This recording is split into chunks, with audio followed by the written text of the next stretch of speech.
Hello students. आज हम BSc second year inorganic chemistry unit 1 जिसमें ट्रांजिशन एलिमेंट्स हैं उसके पार्ट 3 को डिस्कस करेंगे, जिसमें हम मैग्नेटिक प्रॉपर्टीज़ यानी कि चुंबकीय गुण, colour of ions and catalytic property उत्प्रेरकी सक्रियता के बारे में डिस्कस करेंगे। ट्रांजिशन एलिमेंट्स की जो मोस्ट ऑफ द प्रॉपर्टीज़ होती हैं वो उनके इलेक्ट्रॉनिक कॉन्फ़िगरेशन पर डिपेंड करती है। यदि इलेक्ट्रॉनिक कॉन्फ़िगरेशन का कंसेप्ट हमें क्लियर है तो काफ़ी कुछ प्रॉपर्टीज़ हम इजीली समझ सकते हैं। और उसमें भी यदि किसी पर्टिकुलर ट्रांजिशन एलिमेंट या उसके आयन में हाफ फिल्ड या फुली फिल्ड कॉन्फ़िगरेशन होगा तो वो रिलेटिवली स्टेबल होता है, जो कि उसकी प्रॉपर्टीज़ को इफ़ेक्ट करता है। So first we start with the magnetic properties या चुंबकीय गुणों के बारे में डिस्कस करते हैं।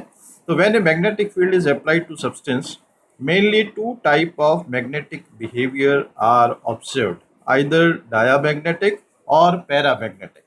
यदि हम किसी पदार्थ को चुंबकीय क्षेत्र में रखते हैं तो वो दो प्रकार के गुण दर्शाता है, या तो प्रतिचुंबकीय गुण यानी कि डायमैग्नेटिज्म या अनुचुंबकत्व यानी कि पैरामैग्नेटिज्म शो करता है।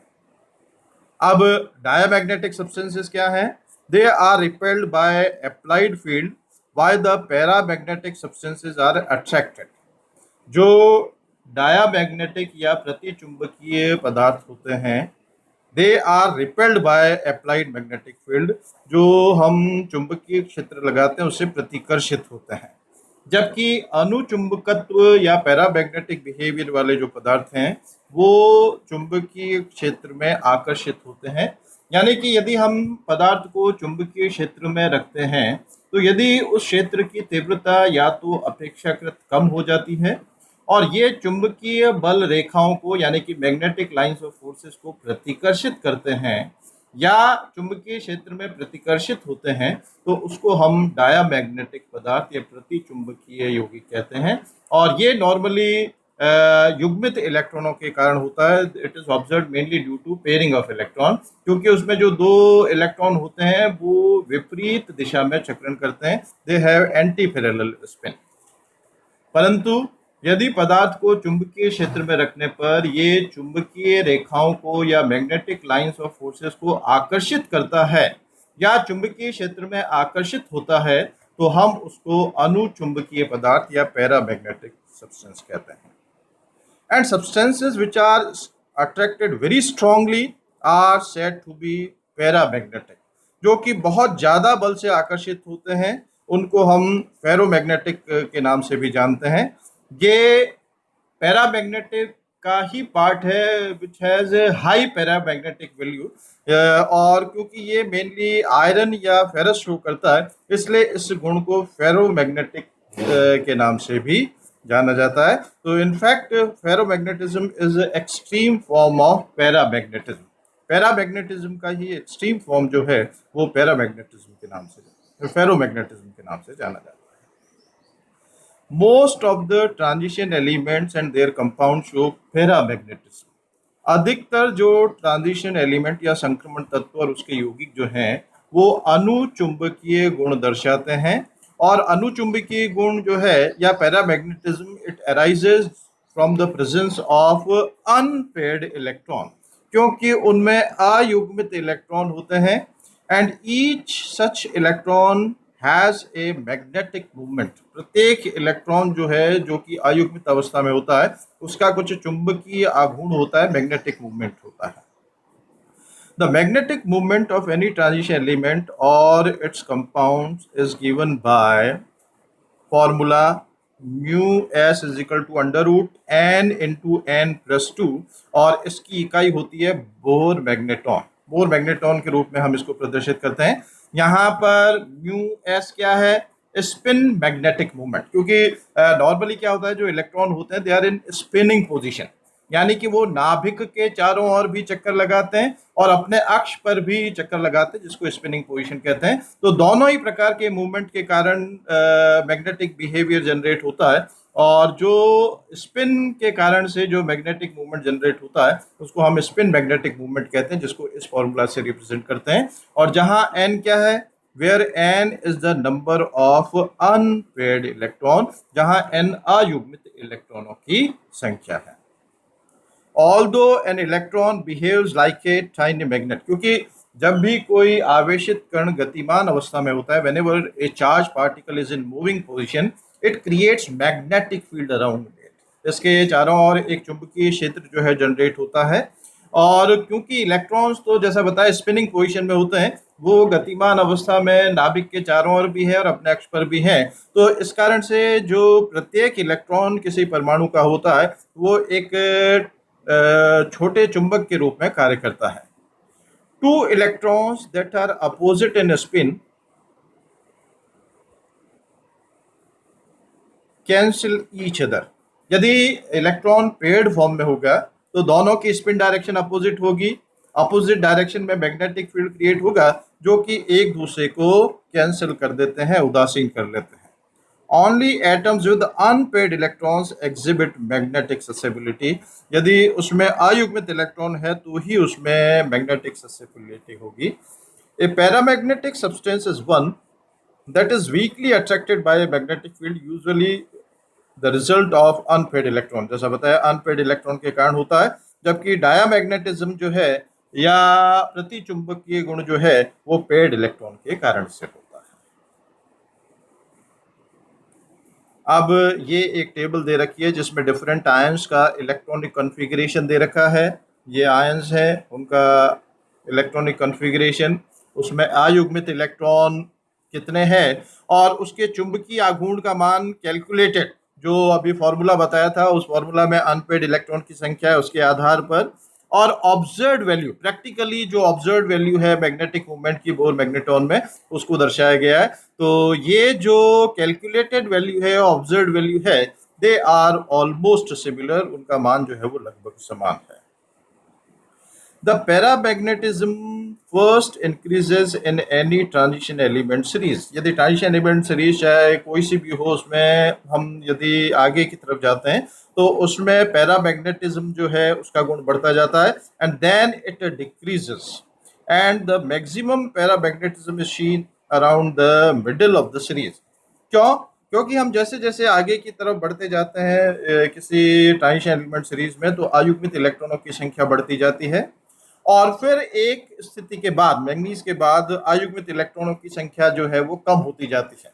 तो प्रारंभ में तो मैग्नेटिक मूवमेंट, क्योंकि अनपेड इलेक्ट्रॉन की संख्या बढ़ रही है तो बढ़ता जाएगा, और बाद में क्योंकि अनपेड इलेक्ट्रॉन की संख्या घटती जाती है तो वो जो मैग्नेटिक मूवमेंट का मान है वो कम होता जाएगा। और यदि D0 या D10 उसका इलेक्ट्रॉनिक कन्फिग्रेशन है तो उस केस में, क्योंकि या तो d ऑर्बिटल में कोई इलेक्ट्रॉन है ही नहीं या जितने भी है अनपेड है, तो उनके मैग्नेटिक मूवमेंट का मान जो है, चुंबकीय आघूर्ण का मान जो है वो शून्य होगा। Paramagnetism, when there are unpaid electron in the d subshell, these will be paramagnetic. तो ये कुछ एग्जाम्पल्स दे रखे हैं। Chromium ion, chromium +3 ion, cobalt और कोबाल्ट +3 आयन। इनमें हर एक में क्योंकि एक या एक से अधिक संख्या में अनपेड इलेक्ट्रॉन है तो ये पैरामैग्नेटिक बिहेवियर शो करते हैं, यानी कि अनुचुंबकीय गुण दर्शाते हैं।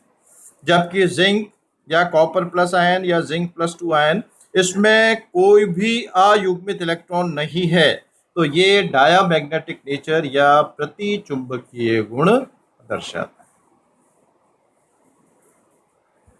Now we come to next property, that is colored ions or color of transition metal ions। Most of the transition metal compounds, ionic as well as covalent, कोई भी ट्रांजिशन मेटल के यौगिक है, चाहे वो आयनिक अवस्था में है चाहे कोवेलेंट अवस्था में है, are coloured both in solid state and in aqueous state. चाहे वो ठोस अवस्था में है चाहे जलीय अवस्था में है, दोनों ही केस में अधिकतर ट्रांजिशन एलिमेंट के जो कंपाउंड्स होते हैं, चाहे वो आयनिक हो चाहे वो कोवेलेंट हो, वो कलर्ड होते हैं।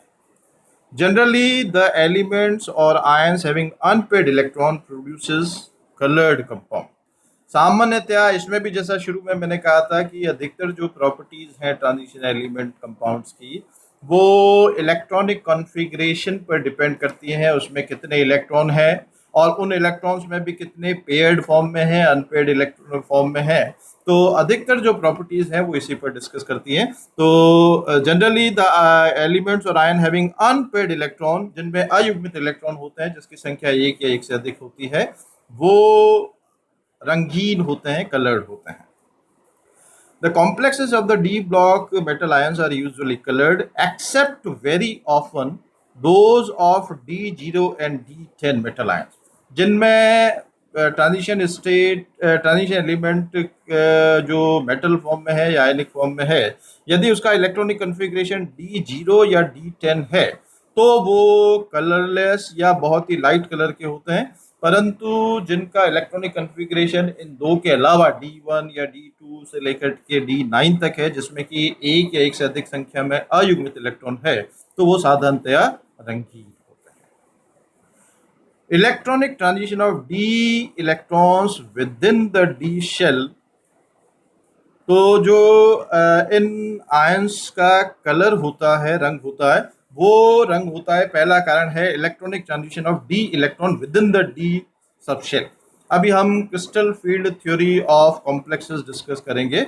उसमें क्या होता है कि जो डी ऑर्बिटल जो डी जनरेट होते हैं, उनका जो लीगेंड होते हैं उसकी उपस्थिति में वो दो पार्ट में विभाजित हो जाते हैं, T2G और EG। एक कम ऊर्जा वाला होता है और एक अधिक ऊर्जा वाला होता है। तो उसमें फिर इलेक्ट्रॉन का ट्रांजिशन होता है जो कि डी डी ट्रांजिशन कहलाता है। इसको अभी हम आगे थोड़ा डिटेल में डिस्कस करेंगे। तो electron from one D orbital to other D orbital takes place by absorption of energy. तो फर्स्ट रीजन जो है कलर्ड आयंस का, that is due to D D transition. Second is electronic transition from the metal ion to the ligand. Electronic transition जो है वो metal ion से ligand या ligand से मेटल आयन के बीच में हो सकता है, और इसको हम आवेश स्थानांतरण भी कहते हैं, चार्ज ट्रांसफर भी कहते हैं। तो इसके वजह से भी जो ट्रांजिशन मेटल आयंस हैं वो कलर्ड होते हैं, और इसमें भी यदि इलेक्ट्रॉनिक कन्फिग्रेशन D0 या D10 है तो उसमें सामान्यतया इतना रंग जो है वो नहीं होता है। थर्ड रीजन में be the ligand themselves may be colored and the color may contribute to the color of the complex। जो लिगेंड कॉम्प्लेक्स बना रहा है वो रंगीन होने के कारण से भी कलर्ड कंपाउंड जो है वो ट्रांजिशन मेटल्स के हो सकते हैं। तो मेन जो रीजन है ट्रांजिशन मेटल आयंस का कलर्ड का वो है डी डी ट्रांजिशन या charge transfer transition. Now, in the case of transition metal ions under the influence of ligand, the degeneracy of 5d orbitals is lost and they separate into two distinct energy level। जैसा अभी मैंने बताया कि transition metal ion जो है जब वो ligand के संपर्क में आते हैं तो लिगेंड के संपर्क में आने पर वो दो भागों में विभाजित हो जाते हैं। डी ऑर्बिटल जो 5 होते हैं, 5 तरह के डी ऑर्बिटल वो डीजनरेट होते हैं EG और T2G के रूप में। T2G with relatively less energy, EG with relatively high energy। और EG सेट में कौन से आते हैं? dx² y² and dz² orbital. और T2G सेट में कौन कौन से आते हैं? dxy, dxz and dyz orbital. तो T2G और EG इस तरह से विभाजित हो जाते हैं दो भागों में, और इनके बीच की जो ऊर्जा है वो क्रिस्टल फील्ड स्टेबलाइजेशन एनर्जी या इसको CFSE के नाम से हम जानते हैं। तो अब क्या होता है, सपोज इस डी ऑर्बिटल में एक इलेक्ट्रॉन उपस्थित है, जैसा कि इसमें हमने दर्शाया, ये डी ऑर्बिटल है, इनका पहले स्प्लिटिंग हो रहा है T2G और EG में, और T2G में एक इलेक्ट्रॉन है। When it absorb certain amount of energy from visible region, तो जो इलेक्ट्रॉन T2G है वो T2G से EG में चला जाता है।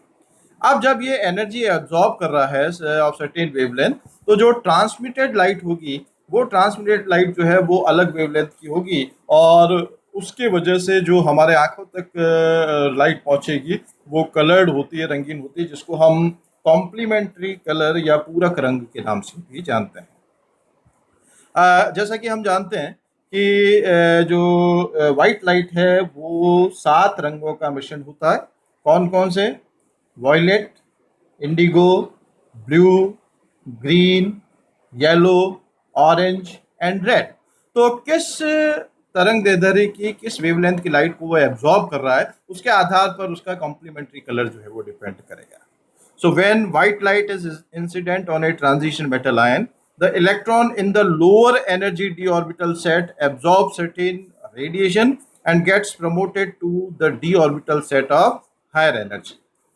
इसमें जब हम वाइट लाइट जो है वो इंसिडेंट करते हैं तो ट्रांजिशन मेटल आयन में जो लो एनर्जी डी ऑर्बिटल में इलेक्ट्रॉन है वो लो एनर्जी से हाई एनर्जी वाले डी ऑर्बिटल में प्रमोट हो जाता है। The transmitted radiation devoid of the absorb radiation is the complementary colour of the absorb light. This complementary colour is the colour of the substance. जैसा कि मैंने बताया कि जो कौन सी वेवलेंथ की लाइट को वो एब्जॉर्ब कर रहा है उस पर कॉम्प्लीमेंट्री कलर जो है उसका आयन का डिपेंड करेगा। ये वाइट लाइट में कौन कौन से कलर्स हैं, द कलर व्हील इसमें हमने शो कर रखा है। तो किस वेवलेंथ की लाइट को वो एब्जॉर्ब कर रहा है, तो उस केस में जो ऑब्जर्व्ड कलर है वो कौन सा होगा, वो इस कलर व्हील में दर्शाया गया है। यदि वो वॉइडेड लाइट को, जिसकी वेवलेंथ जो है वो 400 नैनोमीटर है, इसको यदि एब्जॉर्ब कर रहा है तो ऑब्जर्व्ड कलर जो है वो ग्रीन येलो होगा, जिसकी वेवलेंथ जो है वो 560 होती है। यदि ब्लू कलर को एब्जॉर्ब कर रहा है तो ऑब्जर्व्ड कलर या कॉम्प्लीमेंट्री कलर जो है येलो होगा। इसी तरह से ब्लू ग्रीन को एब्जॉर्ब कर रहा है तो ऑब्जर्व्ड कलर जो है वो रेड होगा। तो इस तरह से कौन से वेवलेंथ की लाइट को एब्जॉर्ब कर रहा है तो ऑब्जर्व्ड कलर या कॉम्प्लीमेंट्री कलर क्या होगा, वो इस टेबल में दर्शाया गया। अब इसमें भी सामान्यतया जो D5 विन्यास वाले, D0 और D10 वाले जो होते हैं, जैसा बताया था, वो कलरलेस होते हैं क्योंकि उसमें इस तरह का ट्रांजिशन जो है पॉसिबल नहीं होगा। और D5 विन्यास वाले आयन, जैसे मेटल आयन में हम मैग्नीज +2 आयन ले सकते हैं या Fe+3 आयन ले सकते हैं। तो Mn+2 और Fe+3 इसमें हाफ फील्ड कॉन्फ़िगरेशन होता है, D5 होता है, और हाफ फील्ड कॉन्फ़िगरेशन जो है वो रिलेटिवली स्टेबल होता है। तो इसलिए इस इलेक्ट्रॉनिक कॉन्फ़िगरेशन वाले जो आयंस हैं वो आयंस या तो बहुत ही हल्के रंग के होते हैं या ऑलमोस्ट कलरलेस या रंगीन होते हैं, क्योंकि उसमें डी डी ट्रांजिशन की संभावना जो है वो कम होती है क्योंकि ये स्टेबल कॉन्फ़िगरेशन होता है। यहाँ पर इस केस में जैसा कि बताया, दो तरह के ट्रांजिशन इसमें हो सकते हैं, या तो डी डी ट्रांजिशन या फिर चार्ज ट्रांसफर उसमें स्पेक्ट्रा होता है। तो जब डी डी ट्रांजिशन होता है तो उस केस में रंग जो है वो क्रिस्टल फील्ड स्टेबलाइजेशन एनर्जी, जो T2G और EG सेट के बीच में जो एनर्जी डिफरेंस होता है जिसको हम CFSE कहते हैं, वो CFSE का मान कितना है उस पर डिपेंड करता है, जो कि लिगेंड की प्रकृति और सेंट्रल मेटल की जो ऑक्सीडेशन स्टेट है उस पर भी डिपेंड करता है। तो डी डी ट्रांजिशन में जो कलर होगा वो CFSE पर मेनली डिपेंड करता है, जो कि कई सारे फैक्टर्स पर डिपेंड करता है। जबकि आवेश स्थानांतरण स्पेक्ट्रा में, चार्ज ट्रांसफर स्पेक्ट्रा में, इलेक्ट्रॉन का एक आणविक कक्षक से दूसरे आणविक कक्षक में स्थानांतरण होता है, जो कि धातु आयन व लिगेंड परमाणु या आयन के आणविक कक्षकों के बीच में हो सकता है। जो इलेक्ट्रॉनिक ट्रांजिशन होगा वो मेटल के मॉलिक्यूलर ऑर्बिटल और लिगेंड एटम या आयन के मॉलिक्यूलर ऑर्बिटल के बीच में होगा। और इस केस में जो आयंस के कलर होते हैं वो रिलेटिवली डार्क होते हैं, अपेक्षाकृत गहरे रंग के होते हैं, और इसमें जो रंग है वो धातु आयन पर आवेश के मान पर निर्भर करता है। जो मेटल आयंस है उस मेटल आयंस पर आवेश का मान कितना ज़्यादा है उतना ही उस आयन का रंग जो है वो उतना ही अधिक गहरा होगा, क्योंकि उसमें आवेश स्थानांतरण की संभावना जो है वो अपेक्षाकृत अधिक होगी।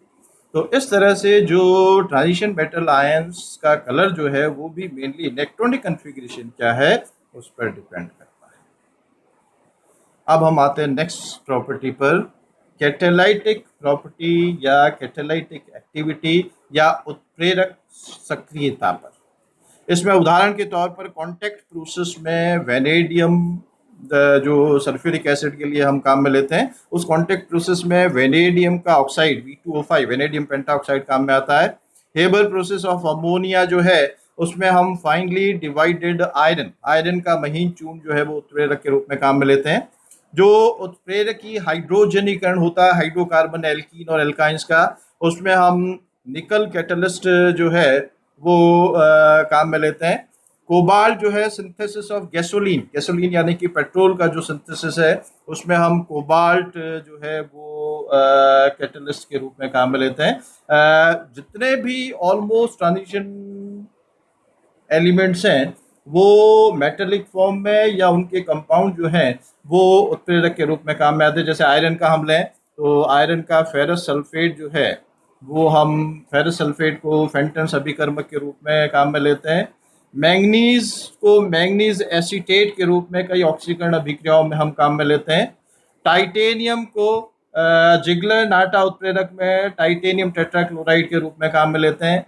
प्लेटिनम, पैलेडियम और दूसरी जो ट्रांजिशन मेटल्स हैं उसको हम जो है वो कैटालाइटिक हाइड्रोजनेशन उत्प्रेरक की हाइड्रोजनीकरण अभिक्रिया में हम काम में लेते हैं। अब कैटालाइटिक प्रॉपर्टी ये कंपाउंड्स क्यों शो करते हैं? It is due to presence of unpaired electron in their incomplete D orbital.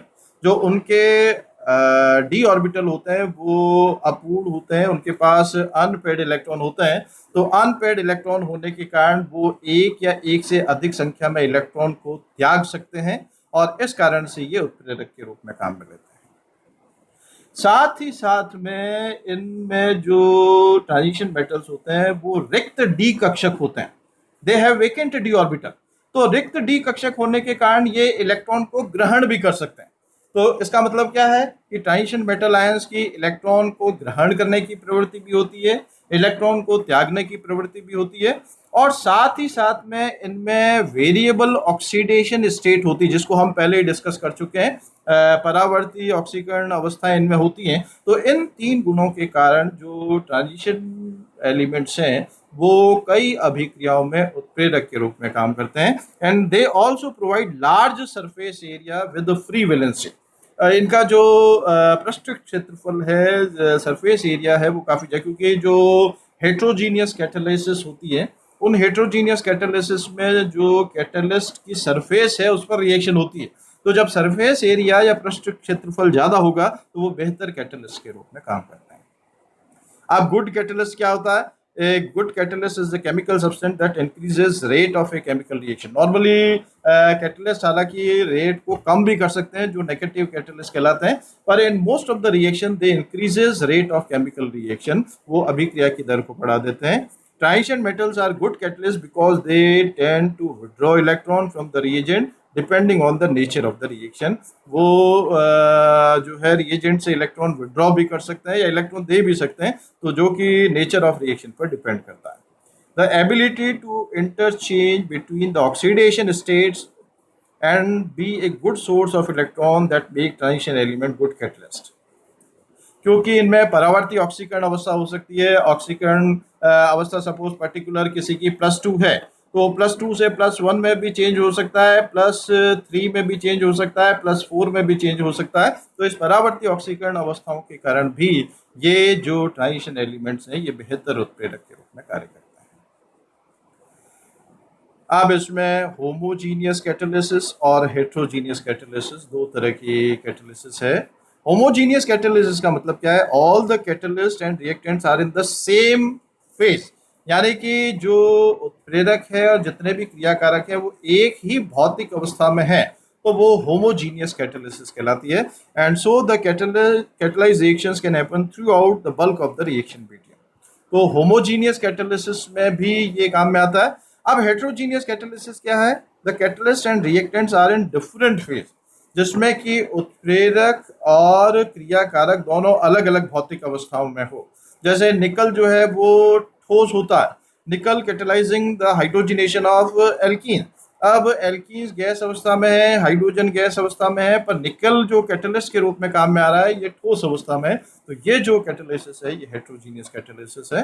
तो ट्रांजिशन एलिमेंट्स इन दोनों ही प्रकार की कैटालिसिस रिएक्शन में, चाहे वो होमोजीनियस कैटालिसिस है या हेट्रोजीनियस कैटालिसिस है, दोनों में काम में आता है। अब इसमें कॉन्टैक्ट प्रोसेस जो बताया था उसमें वेनेडियम को वेनेडियम पेंटाऑक्साइड के रूप में हम काम में लेते हैं। The catalysing of the conversion of sulphur dioxide into sulphur trioxide is explained by a change in the oxidation state change, that is some classic transition metal chemist। तो उसमें जो वेनेडियम की जो ऑक्सीकरण अवस्था है वो +5 और +4 के बीच में इंटरचेंज होती है। तो इस कॉन्टैक्ट प्रोसेस में वेनेडियम को हम वेनेडियम पेंटाऑक्साइड के रूप में काम में लेते हैं। इसी तरह से auto catalysis of manganese +2 ion when the oxidising agent potassium permanganate KMnO4 is used to titrate the ethane diioatine oxalate ion और KMnO4 के बीच में जब टाइट्रेशन होती है तो उसमें जो मैंगनीज +2 आयन है वो स्वतः कैटलिस्ट या ऑटो कैटालिसिस के रूप में काम में आता है। तो कई सारी ऐसी रिएक्शंस हैं जिसमें कि हम या तो ट्रांजिशन एलिमेंट को एज सच या उसके कंपाउंड को उत्प्रेरक के रूप में काम में लेते हैं। तो ये कुछ और इम्पॉर्टेंट रिएक्शंस हैं ट्रांजिशन एलिमेंट्स और उनके आयंस की। Thank you.